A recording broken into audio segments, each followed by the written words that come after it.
2025년 3월 27일 목요일입니다. 삶의 현장에서 우리가 함께 나눌 오늘 하루 말씀 로마서 1장 16절입니다.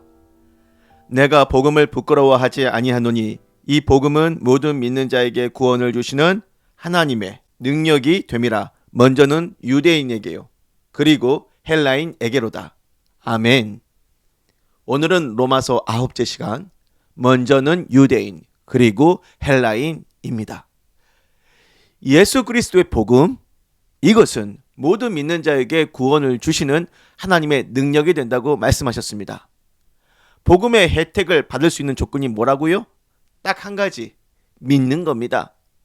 믿기만 하면 복음의 조건은 충족되고 즉각적으로 사람을 살리는, 일으키는, 소망을 주는, 회복을 시키는 복음의 효력이 나타납니다.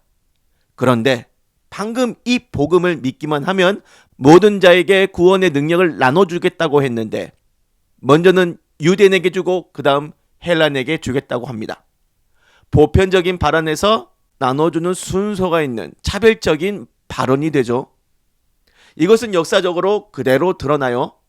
하나님은 당신의 아들 예수님을 유대인으로 태어나게 하셨고, 예수님의 사도들을 전부 다 유대인에서 뽑으셨고, 성령도 유대 땅에서 최초 강림하셨고, 최초 교회도 유대인 교회였죠. 복음의 맨 처음 무대가 유대 땅이었고 유대인이었습니다. 왜 복음의 혜택을 유대인에게 우선하셨느냐? 구약시대 때 하나님께서 당신의 백성 이스라엘 유대인들에게 복음을 약속하셨기 때문입니다. 다윗의 혈통에게서 메시아가 나와 자기 백성을 구원하실 복음의 시나리오는 유대인 메시아 그리스도가 나와 유대인들에게 복음을 시작하시는 것이 맞습니다. 하지만 이것은 역사적인 시간 차이일 뿐이죠. 복음의 혜택을 유대인 먼저 시작하셨을 뿐, 곧 전 세계 모든 믿는 자에게 돌아가게 하십니다. 구원을 주시는 이 복음의 능력이 먼저는 유대인이고 그리고 헬라인에게다 라고 하는 시간적인 우선성이 실제로 바울 사역에서도 나타나긴 합니다만, 그러니까 그가 낯선 지역을 방문을 하면 가장 먼저 유대인 회당에 들어가서 복음을 전했잖아요. 자연스레 유대인들이 먼저 복음을 들을 기회가 열리는 거죠. 그런데 어떻습니까? 이 사람들이, 유대인들이 복음을 거부하잖아요. 그래서 복음을 듣는 기회가 이방인에게로 넘어가게 됩니다.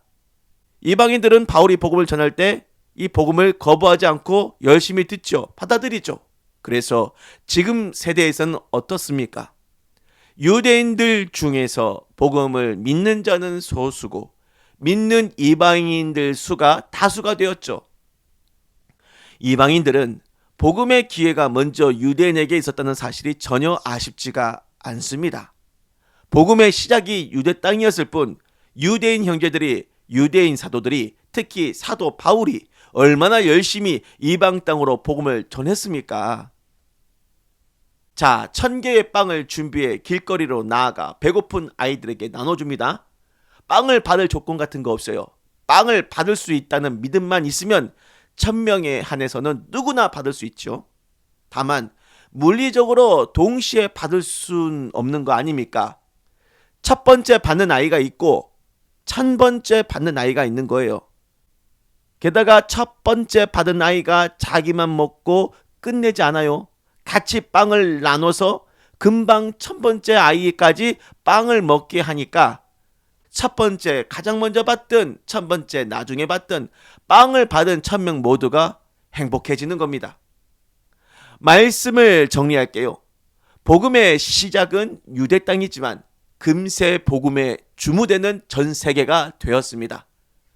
복음을 먼저 받았다고 해서 사랑을 더 받는 거 아니고, 복음을 맨 꼴찌로 받았다고 해서 사랑 덜 받는 거 아닙니다.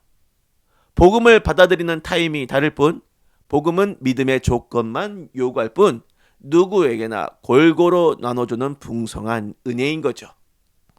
기도하겠습니다. 주님, 우리가 먼저 복음을 받아들였다고 해서 우쭐해질 일이 아님을 배웠습니다. 아직 복음을 전달받지 못한 사람이 있음을 생각해야 하겠습니다. 빵을 먼저 받아 먹고는 입 싹 닫고 자기 갈 길 가는 이기적인 아이처럼 굴지 않고 같이 빵을 나눠주는 넉넉한 마음. 복음을 먼저 받았으니 다른 사람에게 복음을 함께 나누는 복음의 따뜻하고 넉넉한 마음이 되고 싶습니다.